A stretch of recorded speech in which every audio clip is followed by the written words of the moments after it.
Assalamualaikum warahmatullahi wabarakatuh. Perkenalkan, nama saya Dede Adi Ramadhani, NIM 2023 1102 dari Praktikum Microcontroller kelas F, anggota dari kelompok F3. Pada kesempatan kali ini, saya akan mempresentasikan materi saya tentang tugas kreasi modul 2. Di tugas kreasi modul 2 ini, saya membuat suatu sistem berupa Smart Fire Alarm, di mana sistem ini memiliki tiga kondisi. Kondisi pertama adalah kondisi normal, di mana sistem akan menghitung atau membaca tentang suhu dan kelembapan udara, dan juga akan memprint keterangannya nanti ada juga. Kondisi kedua adalah kondisi di mana jika sistem ini mendeteksi kebocoran gas. Sedangkan kondisi ketiga menggunakan sensor pendeteksi fire flame, di mana ini dapat digunakan untuk mendeteksi bahwa api terdeteksi di bagian area pendeteksian sensor tersebut. Oke, ada pula alat-alat yang saya gunakan, diantaranya adalah yang pasti microcontrollernya, LCD 16x2, kabel jumper, LED, resistor, buzzer, relay 2 channel walaupun yang saya gunakan cuma 1 channel, baterai 9 volt, dinamo motor dinamo, dan yang tentunya 3 sensor yang saya gunakan yaitu DHT11, MK5, dan 5W flame detection atau gampangnya sensor untuk mendeteksi api. Nah, marilah kita membuat sistem ini. Oke, kita lanjutkan ke penjelasan pemrogramannya. Nah, pada program kali ini saya menggunakan 3 library tambahan, yaitu Wire.h, Liquid Crystal I2C.h, dan DHT.h. Karena saya memang menggunakan tambahan 2 perangkat tersebut. Dan pula seperti biasa pendelarasan pin yang saya gunakan, seperti cara manual ataupun cara singkat menggunakan array untuk menghemat ruang juga kan. Nah, di mana pin LED berisi dari pin 5 sampai pin 13. Sedangkan pin flame sensor terbaca dari pin analog A1, A2, dan A3. Sedangkan pin ADC flame sensor ini akan membaca nilai dari pembacaan sensor tadi sesuai dengan jumlahnya 3, karena memang pada program ini menggunakan 3 pin pada pin flame sensor. Berarti ada pendeklarasian variabel ADC MK5 yang merupakan pembacaan analog dari MK5, PPM MK5 yang merupakan variabel yang akan isi nilai di PPM dari kelembapan dan juga kondisi darurat sama dengan 0 dan kondisi waspada sama dengan 0. Ada juga batas intensitas api dan juga batas PPM gas. Nah, ini digunakan untuk menentukan batas seberapa akurat dari sensor untuk membaca intensitas api yang kemudian akan menjadikan kondisi-kondisi tertentu yang akan saya jelaskan nanti. Dan pula pada liquid crystal I2C karena memang menggunakan LCD dengan tipe 0x27 dengan jumlahnya kolom 16 dan baris 2. Dan juga pemulaian DHT, pin DHT 11 dan juga tipe DHT yaitu DHT 11. Pada posisi itu saya juga menggunakan serial begin 9600 karena memang saya juga menginginkan pemantauan melalui serial monitor yang lebih jelas seperti yang ditunjukkan pada bagian di bawah ini. Nah, pada pula pin DHT begin untuk memulai pin mode dari pin MK5, pin buzzer, dan relay, dan juga seperti biasa penggunaan for untuk melakukan pin mode pada pin LED untuk menghemat ruang sebagai output. Dan pula pin relay, high. Nah, ini digunakan untuk mematikan si relay sehingga si motor atau yang saya ibaratkan sebagai pompa air tidak akan menyala di awal. Kenapa high? Karena memang relay yang saya gunakan adalah pin dari berupa trigger low. LCD ini backlight clear untuk memulai seperti biasa. Ada pula perulangan for ini digunakan untuk menampilkan tulisan Smart Fire Alarm kiri pada baris pertama. Sedangkan pada baris keduanya akan tulisan ready to use. Nah, ini juga akan dituliskan muncul tulisan cleared by Titi Ramadhani yang akan bergeser dari kanan ke kiri. Sedangkan pada baris keduanya akan bertulisan NIM saya dan kelompok saya yaitu F3. Ada pula ini ada operasi modulo, di mana jika variabel running menghasilkan modulo sama dengan 0, maka LED akan bergeser dari kanan ke kiri. Oh salah, dari kiri ke kanan. Jika hasil modulonya adalah min 1, maka LED akan menyala dari kanan ke kiri. Atau gampangnya, selama perulangan for ini, LED akan bergeser dari kanan ke kiri dan kiri ke kanan. Akan secara bergantian. Nah, ada pula awal perulangan. Nah, ini adalah label yang saya gunakan untuk keluar dari suatu perulangan kondisi tertentu. Akan saya contohkan tadi. Ada pula pemanggilan dari fungsi update variable, di mana fungsi dari update variable ini berisi antara pengisian dari pin ADC MQ5, PPM MQ5 yang menggunakan fungsi mapping, fungsi suhu, variabel kelembapan, dan juga isi dari ADC flame sensor atau nilai pembacaan sensor api. Kembali lagi ke awal perulangan ini. Nah, nih. Setiap ada update variabel, berarti kan nilai ADC flame sensor juga diperbarui kan. Begitu dilakukan juga pengecekan, di mana jika terdeteksi api, maka kondisi darurat menjadi 1. Jika tidak terdeteksi api, maka kondisi darurat sama dengan 0. Nah, kondisi terdeteksinya api itu dapat ditentukan berdasarkan nilai dari variabel batas intensitas api tadi. Dan ini juga digunakan untuk menampilkan nilai dari variabel kelembapan, suhu atau temperatur, gas, dan juga intensitas api berdasarkan pembacaan sensor. Nah, mulai kita masuk ke bagian kondisi. Ya, kondisi ini adalah kondisi darurat 0. Nah, berarti adalah kondisi pertama. Pada kondisi tidak terdeteksi api, juga ada dua kondisi dalamnya, yaitu kondisi terdeteksi gas atau kondisi normal. Pada kondisi normal adalah kondisi saat batas pembacaan dari ppm MQ5 di bawah batas ppm gas. Tetapi jika nilai pembacaan gas di atas ppm MQ5 saat ini, maka akan masuk ke kondisi waspada. Jika tidak terdeteksi gas ataupun api atau kondisi normal, maka akan muncul tulisan suhu pada baris pertama LCD dan gas pada baris kedua LCD. Oh, nah ini yang juga akan disertai dengan penyalaan dari 3 LED yang di tengah yang akan menyala secara bergantian. 3 nyala, 3 mati, dan akan di-delay setiap setengah detik. Ada pula pemanggilan update variabel sesuai namanya. Pembacaan si variabel ini akan dilakukan setiap perulangannya, sehingga menghasilkan sistem yang responsif. Nah, ini si kita ini baru akan keluar dari kondisi 1 atau kondisi normal jika terdeteksi api atau terdeteksi pembacaan ppm MQ5 yang telah melewati batasnya. Jika tidak, maka akan lanjut ke bagian di bawahnya, yang akan muncul tulisan suhu terpantau normal dan terdeteksi pancaran gas, yang akan bergeser dari kanan ke kiri.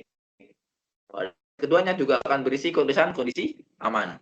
Ada pula di sini seperti tadi akan muncul output berupa 3 lampu di tengah nyala mati. Setiap delay seperempat detik. Dan juga ada yang namanya lagi update variable lagi untuk memastikan bahwa respon ini memang respons. Nah, ini adalah satu ini hanya akan terjadi jika tidak terdeteksi api, tetapi terdeteksi gas pada nilai MQ5. Pada kondisi ini akan diaudit seperti tadi, suhu pada baris pertama LCD dan gas pada LCD. Perbedaannya akan muncul pin buzzer dan sehingga dapat menyala dan mati. Yang juga alamatnya LED mulai dari kiri ke kanan, kemudian balik lagi ke kanan ke dengan 125 milisecond. Setiap perulangannya diberikan update untuk meningkatkan ke respons sensitivitasnya. Nah, untuk keluar dari kondisi satu ini, bukan kondisi satu sih, kondisi terdeteksi ini hanya dapat dikeluarkan jika terdeteksi api pada sensornya. Dengan begitu, kalaupun sudah tidak terdeteksi gas lagi pada MQ5, maka bagian ini tetap akan dijalankan hingga selesai. Dengan begitu, akan tetap memberikan peringatan walaupun gas yang masuk ke MQ5 itu hanya sedikit dan sesaat. Jika memang tidak terdeteksi api yang melewati ambang batas, maka akan muncul tulisan ini. Terdeteksi kebocoran gas yang akan bergeser dari kanan ke kiri. Pada baris keduanya akan muncul tulisan peringatan. Nah, seperti itu juga akan dilakukan pengaktifan dan pematian buzzer di high dan di low. Mana ini jika nilai dari modul running adalah 0, maka akan bergeser LED-nya dari dari kiri ke kanan. Sedangkan jika hasil modulnya adalah -1, maka akan bergeser dari kanan ke kiri. Setiap ulangannya juga akan ada yang namanya update variabel lagi, yang baru akan keluar ke kondisi awalnya jika terdeteksi api melewati ambang batas intensitas api. Kondisi terakhir, ini adalah kondisi jika terdeteksi api pada sensor 5W flame sensor.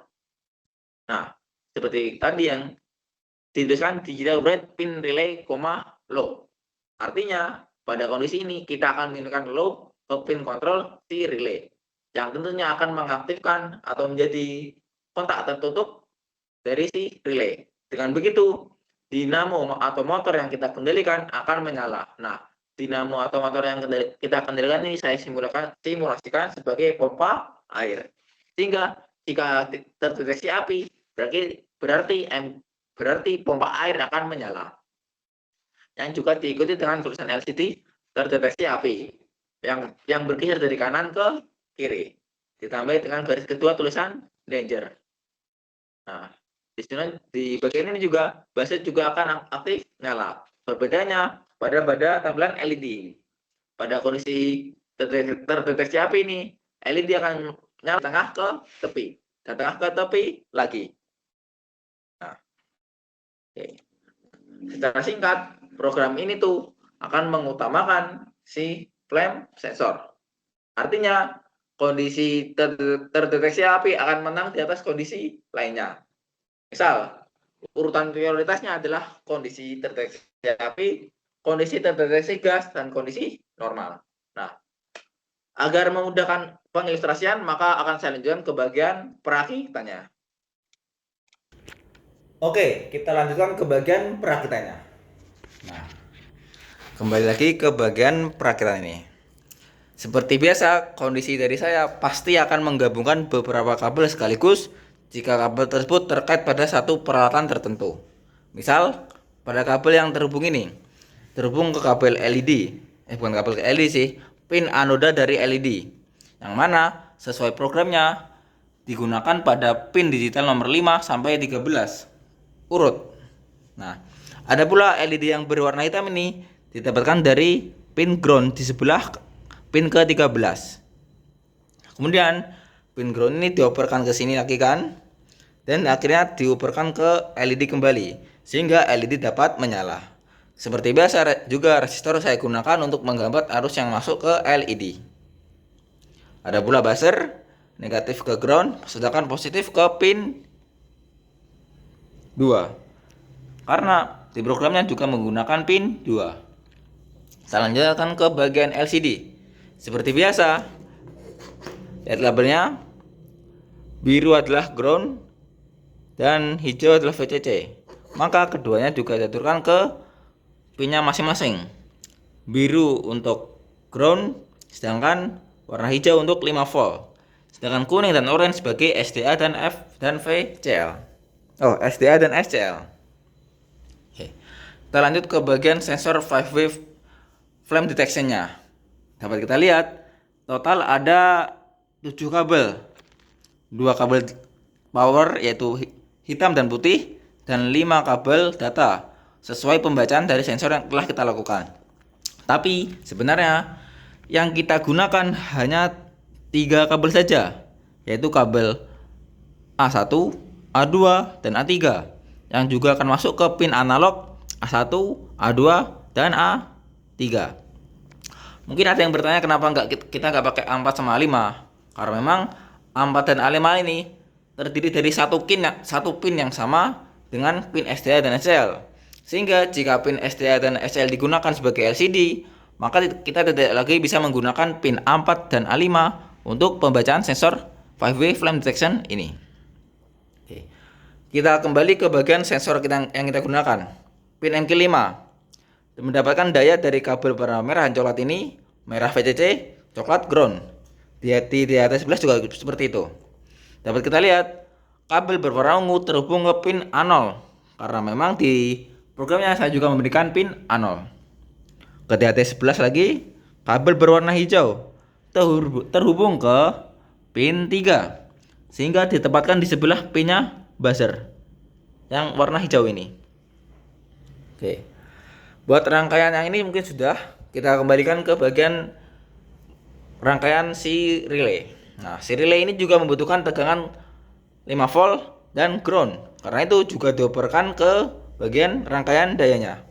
Ada pula pin data atau pin kontrolnya dihubungkan ke in 2. Kenapa sih pakai in 2? Karena memang kita menggunakan channel ke-2, yaitu channel yang kanan ini. Tuh, K2. Kabel datanya atau kabel kontrolnya kemudian dioperkan ke pin 4. Karena sesuai di program juga, pin 4 digunakan sebagai pin relay.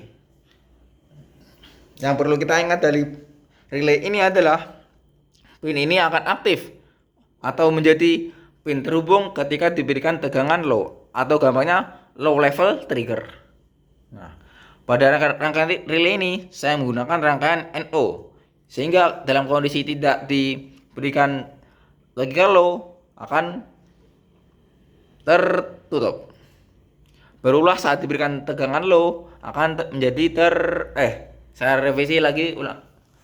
Ketika diberikan tegangan low maka akan menjadi saklar tertutup, sedangkan diberikan logika high akan menjadi saklar terbuka. Nah, dapat dilihat kaki kom dari si relay ini terhubung ke negatif dari si baterai, sedangkan si positif baterai langsung terhubung ke motor ini, ke motor 9 volt. Nah, ada pula rangkaian yang dikontrol adalah kabel hitam ini. Nah, sehingga jika si relay ini menjadi saklar tertutup, NO-nya tertutup, maka si 9 volt ini dapat mengirimkan tegangannya ke dinamo. Oke. Sekian untuk perakitannya. Nah, pemrograman sudah selesai, perakitan juga sudah selesai, waktunya pengujian simulasi. Nah, seperti biasa kita berikan tegangan ke bagian mikrokontrolernya untuk mengaktifkannya. Kita menggunakan laptop karena kita juga akan melakukan simulasi berdasarkan serial monitornya. Oke. Seperti biasa, smart fire alarm ready to use berupa watermark dari saya. Nah, ini adalah masih termasuk ke dalam void setupnya ini, belum masuk ke bagian utama yaitu void loopnya. Kemudian muncul tulisan create by Dede Aditya Rahmadani, NIM 2023 11.032, kelompok F3, dan juga diikuti dengan biasa hiasan LED. Nah, oke. Nah, seperti yang saya jelaskan tadi, dalam sistem yang saya buat ini terdapat 3 kondisi. Ini adalah kondisi normalnya. Pada kondisi normalnya akan menampilkan suhu dan gas dalam satuan ppm. Setelah ditampilkan tersebut, maka akan muncul tulisan seperti ini. Suhu terpantau normal dan tidak terdeteksi kebocoran gas. Yang pada baris keduanya tertulis kondisi aman. Tuh. Tidak terdeteksi kebocoran gas. Nah, mungkin ada yang bertanya kok lambat banget? Ya, karena sengaja saya bikin lambat agar pada video perekamnya menjadi lebih jelas karena kamera dari saya sendiri itu FPS-nya rendah. Kita lihat lagi, setelah looping suhu dan kepadatan gas juga akan ditampilkan. Oke. Sekarang kita ujikan ke bagian kondisi keduanya. Sekaligus kita lihat juga pada serial montirnya. Nah, terbaca bahwa kelembabannya adalah 61 RH, temperaturnya adalah 26 derajat Celcius, sedangkan gasnya adalah 537 ppm, di mana intensitas api yang terbaca oleh ketiga sensor Flameway adalah 38 atau masih masuk ke batas toleransi. Kita uji pada bagian gasnya. Nah, ini.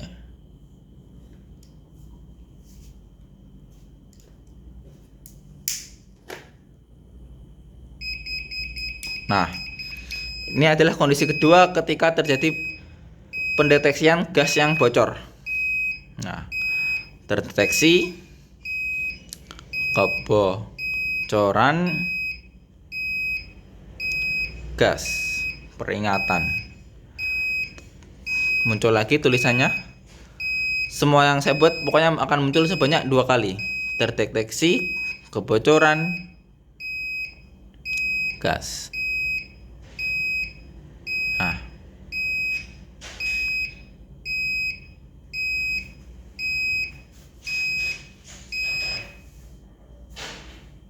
Nah, mungkin ada yang bertanya kok kenapa gasnya sudah dihentikan tetapi si sistem ini masih menjalankan kondisi keduanya? Karena memang saya membuatnya agar sekecil atau sesaat apapun gas yang terdeteksi, maka sistem tetap akan memberikan peringatan setidaknya sampai gas tersebut benar-benar hilang. Oke. Terus bagaimana kalau kondisinya gas kita aktifkan lagi? Yuk coba kita aktifkan lagi.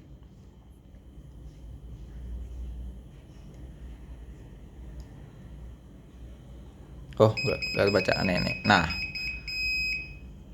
nggak lihat lagi. Nah, ternyata telah muncul api atau flame yang terbaca di bagian sensornya. Seperti itu, sensornya itu kan Flameway detection. Selama kebocoran gas, kita uji cobakan.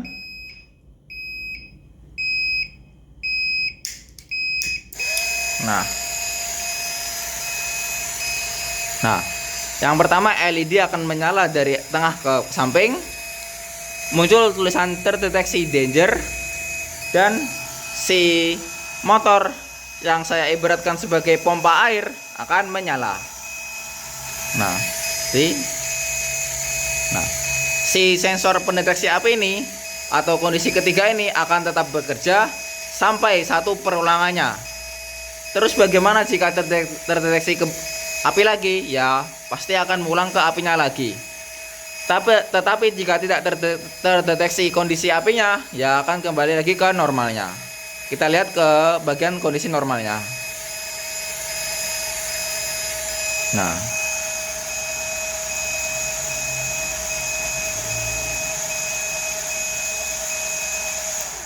oke, sudah kembali ke normalnya karena sistem sudah tidak mendeteksi lagi api. Kondisi 1, suhu dan gas, kondisi aman. Nah, sekian untuk simulasi pada tugas kreasi modul 2 ini.